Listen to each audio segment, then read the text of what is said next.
remember standing, staring into this abyss of nothingness and questioning, like, where do I go from here? What's next? What do I even want to do? And I don't want to call it a midlife crisis because it's not. It's more like a midlife awakening. Our dreams and desires are not random. They are parts of us wanting to be expressed. Stop trying so hard. Just start focusing on the things that you love. You are not alone in this, and that you are exactly where you are supposed to be. Hey, everybody, and welcome to this episode of the Old Chicks No Shit podcast. I'm your host, Jennifer Arthurton, and today is a solo episode of the podcast that's inspired by a conversation that I've been having a lot recently, but it's a conversation that I've had ongoing for years and years. And it is the number one conversation I have with midlife women. And that is around women knowing that they want more for their lives than they're currently experiencing. Like knowing that there is more for them to do, more for them to experience, more for them to be. And in a lot of cases, we feel this like calling forward, but maybe it's not clear what that next thing is. Like, and especially where it's related to our careers, it's like, if your career's on autopilot, you've kind of been in it for a while, you've done all the things, and now you're like, okay, what's next? You kind of have this thing. It can cause you to feel like pretty uncomfortable, right? Like we're not used to not knowing things. We're taught to, always have a plan, to be in control of the plan, to always be able to see, the full road ahead of us. And when we have this thing that's calling us, but we don't know what it is, we start to doubt whether it's real. First of all, maybe we question whether our sanity, like I should be grateful for what I have. I have an amazing job. I have an amazing life, all of the things that we should be grateful for. And so it's easy for us to kind of ignore that feeling. But there is a reason why all of us in this midlife chapter are having this experience, why so many women, like when I was in that place, where, I had found myself divorced. I was an empty nester. My corporate career had ended. And I remember standing, staring into this abyss of nothingness, like, and questioning, like, where do I go from here? Like, what's next? What do I even want to do?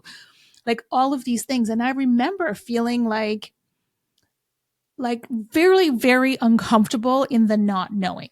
Because again, like most of us, I was taught to always have the plan, right? Here's the checklist. This is exactly where I'm going and what I'm going to do. And staring into nothingness, is just ridiculously uncomfortable and even anxiety producing, really. But the reason why so many of us are having this, and I don't want to call it a midlife crisis because it's not, it's more like a midlife awakening, where we are starting to question the what's next, knowing that there's more for us, knowing, that there are other gifts and talents within us that we want to explore. And whether that be, through our career, or whether it's, travel, or, any kind of a personal challenge, our health, like whatever it might be, like we're feeling this pull, this calling to it. And our dreams and desires are not random. They are parts of us wanting to be expressed. So as we're being like ushered into this new chapter of life, it's demanding different things of us. It's demanding different parts of us. And for many of us as women who have spent our lives focused on, taking care of the needs of other people, doing everything for everybody, and we've been last on our own list for many, many years. In fact, for me, it was like my whole life, right? I was always kind of, checking off the to-dos and the expectations. And what I wanted was really kind of, took the back seat. But as we step into this chapter of our lives, it is a refocusing away from, the external. So, what we do for others, are we a good wife? Are we a good mother? Are we a good employee? Like having that external validation, to really turning inwards to what is true and important for us. And, in some cases, figuring out what's true and important for us, like for sure in my case, was a bit of an exercise, right? Like I had been so busy checking off the list of expectations that what I wanted didn't even enter onto the list. So it took me some time to figure out that, okay, what is it that I really, really want? Like what is calling me forward?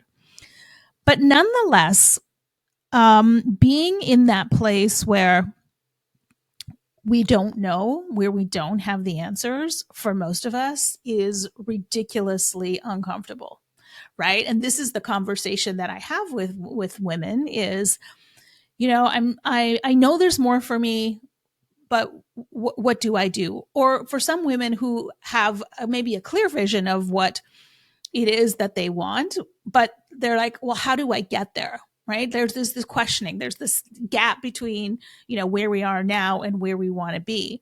And like I said, being in that place of unknowing, because we've been conditioned that way, is just really, really uncomfortable.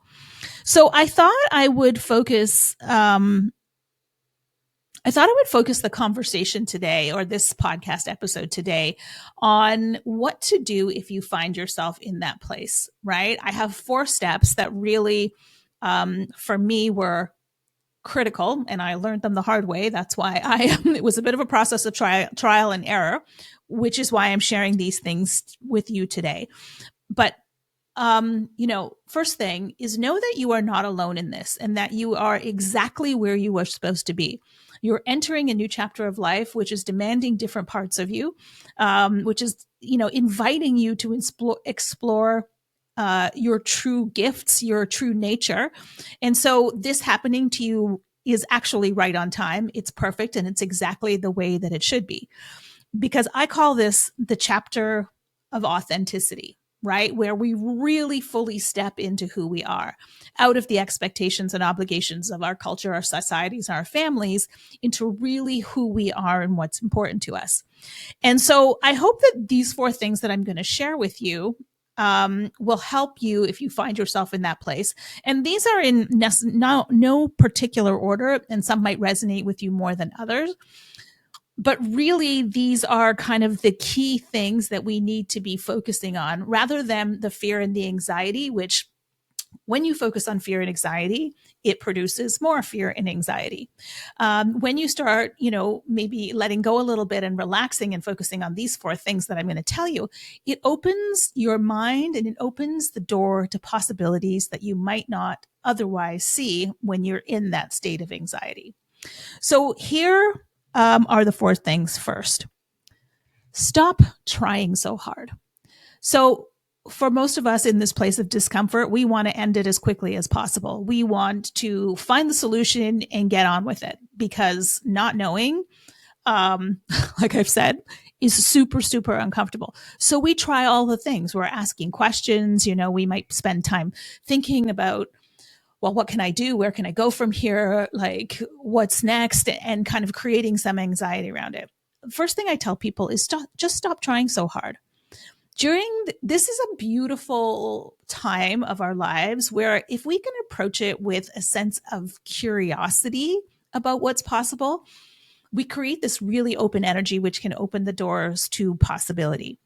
So really, just your job during this time, your job during this period of not knowing, is to, first of all, relax into it, like surrender into it, and maybe just start focusing on the things that you love, right? Like, go do things that truly make you happy, because in the process of doing things that bring you joy and make you happy, it will, like I said, create an open energy that can open the door to other possibilities. So in my case, one of the things that kept coming to me, while I was staring into this big abyss, was, you should write. And I kept saying to myself, but you're not a writer. Like, what am I going to write about? But I kept feeling called to it. So one day I was like, okay, we're just going to try this. And I just started writing a little bit of my own experience. That actually turned into the Old Chicks No Shit blog, which has turned into this podcast, which has turned into all of the events and mastermind groups that I run. But had I not started kind of just leaning into it and just being like, okay, I'm just going to try it and see what happens. And I found that I actually really loved it. And the more I did it, the more I loved it. And that, like I said, opened the door to possibilities that at the time I couldn't see. So stop trying so hard and just focus on things that make you happy, right? Like relax into it and maybe try and have a sense of playful curiosity about what's next, right? Like maybe there's a dream or a desire from your childhood that you'd like to explore, or maybe there was an idea of something you saw along the way and we're like, you know what, maybe I could do that one day. But approach it with a sense of playful curiosity and just stop trying so hard to get through it. Just relax into it and you will be amazed at what that can create for you. The second thing is to become aware of the stories that you tell yourself. We all have an ingrained set of beliefs that's playing in the back of our brain that is often unconscious. We don't know, we're not aware of it in our day-to-day lives, but those thoughts underneath it are actually what's running our show. Like that is the filter through which we are living our everyday lives. And, when I was in that place, I had just turned 50, kind of the end of my corporate career, the narrative that I had going on in the back of my head was that nobody starts over at 50. 50 is old. I'm not capable of this, right? Like I only know what I know. Like what else could I possibly do? And it was this talk track of negativity about being the age that I was and that I shouldn't be facing these questions. And actually for me, I kind of turned it a little bit in on myself in that, everybody else's lives and careers and everything seemed to be going along just fine. What's wrong with me? And this is a common thing that I actually hear from women is that we do tend to turn these questions in on ourselves and blame ourselves for it. When the reality is, as I mentioned, this is right on time. This is exactly where we should be at this point in our lives because we're entering a brand new chapter. So becoming aware of what those stories are, like if you have a dream or a desire and you think, that would be lovely, but it's just not possible for me because X, Y, Z, right? You might have a list of reasons, right? That's going to stop you. That's going to stop you in your tracks. That's literally shut down the idea before it's even had a chance to grab hold. One of the things that happened to me is, when I started down this road of writing, there was this narrative in the back of my head that said, you are not a writer. You can't write. You're a bad writer. And that narrative, when I first became aware of it, that narrative actually came from a teacher that I had when I was 6 years old and my printing, I was learning how to print and my printing was really bad. Like it would go above the lines in the paper, those lines that you used to have to write between, it would go above the lines and it was kind of messy. And every day she would check my writing homework and, she would put X's and she would mark things in circles with red pen all over the place. And she would tell me, you're a poor writer. You're a bad writer. So me, 6-year-old me, who heard that message quite often and saw by the red markings on my work every week, actually internalized that to mean I'm a bad writer. Now, that had nothing to do with my ability to write, my thoughts, sentence structure, grammar, any of that kind of stuff that really matters as a writer. It was my printing. But 6-year-old me carried that forward and told myself I was a bad writer, which held me back from writing, which was actually something that I love. So, my printing is still bad to this day. I write kind of like a doctor. It's not always legible, but I am not a bad writer. In fact, I am a really, really good writer. But that's an example of an internalized belief that turned out to be completely misconstrued and not true. And we all have these, whether it's from an experience that we had, from our families, from something that somebody told us. We all have these ingrained beliefs that are holding us back from the things that we want. So what are the stories that you are telling yourself about what's possible for you in your life? Dig into those stories and you will see where you're being held back, why you might not be taking the action or being open to possibilities that come to you. The third thing is to allow yourself to daydream a little bit. When we were kids, we naturally daydreamed, right? We would take little ideas and make them big ideas in our head. And we would create all kinds of what if scenarios and put ourselves in them. And we had an amazing imagination. And then somewhere along the course of our lives, somebody would, probably a teacher or a parent, said to us, stop daydreaming and get back to work. And over time, as adults, we've lost the ability to daydream.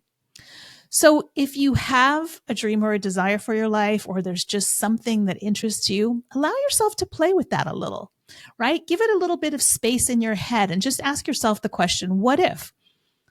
What if I was to become a stunt driver on a movie scene? I'm using that as an example. But what if? Just play with it. What would that look like? Where would I be? What would I be doing? You might decide that that's absolutely not for you, but at least you've kind of opened your mind to the possibility, rather than what most of us do is we come up with this idea for something, and then immediately we will drop on top of that idea 15 reasons why it's not going to work and why it's not for me, before we've even given it a chance to take hold, before we've given it a chance to expand. We just squash it with 10 million reasons why this is not possible. And we never actually play with the idea. And so, as I mentioned in, one of the previous steps, is approaching it with playful curiosity. Right? We all have, it happens in every conversation, where women who will come to me saying, I'm stuck. I don't know what's next. I don't know what I want to do. I don't know what makes me happy. Inevitably, in the process of the conversation, they will say something, and I will watch their energy change. I will watch their face change. And I'm like, that's the thing, right? This is lighting you up. I can see it. And then they'll tell me, oh, but that's not possible because XYZ. And they'll again put the 10 to 15 reasons why it's not possible. And just hold yourself back from killing the idea before it has a chance to grab hold. Play with it a little bit in your mind, daydream about it a little bit, and see what sticks, right? There are so many possibilities available to us. And one of the things I heard along the way on my path that really shifted things for me was, I was at a speaking event, and one of the speakers said, when you make decisions for your life based on what you know, you will create more of what you know, right? You will repeat what you know. When you make decisions for your life based on possibility, you will open doors that you didn't even know existed. And that's exactly what this tip is talking about. Creating little bits of possibility by daydreaming a little bit, playing with ideas in your mind. And then the fourth thing is to take action, to take a tiny step towards the thing that it is that you want, or the thing that piques your curiosity, or, that tiny little daydream. So it could be buying a book, or researching a topic, or asking somebody a question about something that you know that they do well, or something. But just taking a tiny little step in the direction of your curiosity, or taking a tiny step in the direction of a dream or a goal or a desire that you have, creates the beginning of momentum. And I always say to my clients, the tiniest possible step that you can take in the direction that you want to go. Because one tiny step leads to another tiny step. And over time, a series of tiny steps gets us down a road where we'll look back and be amazed at how far we've come. I've literally built my whole career in business on exactly that taking tiny steps and see where they lead. In some cases, I've taken tiny steps and taken a few tiny steps and decided, that is not for me. We're not going in that direction anymore. But at least now I know, I gave it some space. I tried it. And now I know that that's not for me. So taking the tiniest possible step that you can think of in the direction that you want to go is a powerful way to build momentum towards what it is that you want, or at least getting much clearer on knowing what it is that you want for your life. And there's actually, instead of 4 steps, there's actually 5. So here's a bonus one. The other thing I want to say to you is, if you are on the road to creating something new for your life, is don't do it alone. When we are in our own heads, where we are, generally, if you're like me, overthinking in your own head, it's so easy to talk yourself out of things, right? So it's so easy to let your fears and limiting beliefs just like get in the way and pull you down, like to keep you from taking those tiny steps or to keep you from daydreaming or being curious and exploring things. It's surrounding yourself with a group of like-minded people who understand what you are going through, who know what it's like to be in this space of the unknown, is the most powerful thing that you can do, because the collective energy of a group of people on the same mission is beyond powerful. I see it in the Maven Collective Mastermind group of women who are, building new careers and tackling personal challenges. They say over and over again, and in fact, this came up in our call last week, they say over and over again that they would definitely not be as far as they are without the support of like-minded women along the way. And, there are women who came into the group, not sure on what was next, but are now publishing books this year, women who are making big transitions from, corporate careers into their businesses, leaving their corporate jobs way sooner than they expected. So the power of a collective, and not doing it on your own, like not being isolated as you navigate the space of the unknown, is really, really powerful, because the support of other women who can, encourage you to keep going when your brain wants to, take over and talk you out of it.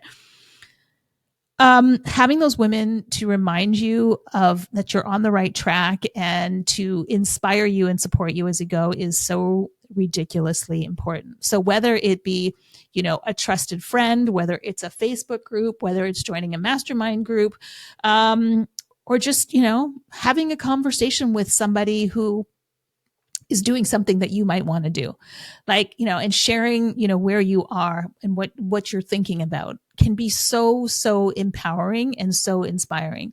So I encourage you, if you are in this place, is to find yourself a supportive network of like-minded people who get it, because it can make all of the difference to your journey. So I hope you found this helpful. Like I said, I talked to so many women in this place, and just a reminder that you're not alone in this. Like, there are many, many other women who are in the same place, because this is, I would call it like a rite of passage into this next chapter, where we really, focus on our gifts, or finding new gifts, exploring new gifts within us, with using our gifts in a different way. And for most of the women that I talk to, this is all about creating, meaning and purpose in their life, right? Like wanting to leave a legacy. So I hope you found this helpful. I'd love to know what you think. I would love to know which of these really resonates and what's working for you. So please, as always, you can reach out to me at, send me an email at jennifer@oldchicksnoshit.com. And as always, I would love to hear from you. So until next time, the greatest honor that you could give would be to pass this podcast on to a friend or somebody that might need to hear this, or leave a rating or a review on your favorite podcast platform. So until next time. Thanks for listening to the Old Chicks No Shit podcast. If you like what you heard, the greatest compliment you could give us would be to comment below and subscribe. Or better yet, you could share this episode with a friend, a relative, or somebody you think could get something out of it. And remember, midlife is not the beginning of the end. It's simply the beginning of your kick-ass next chapter.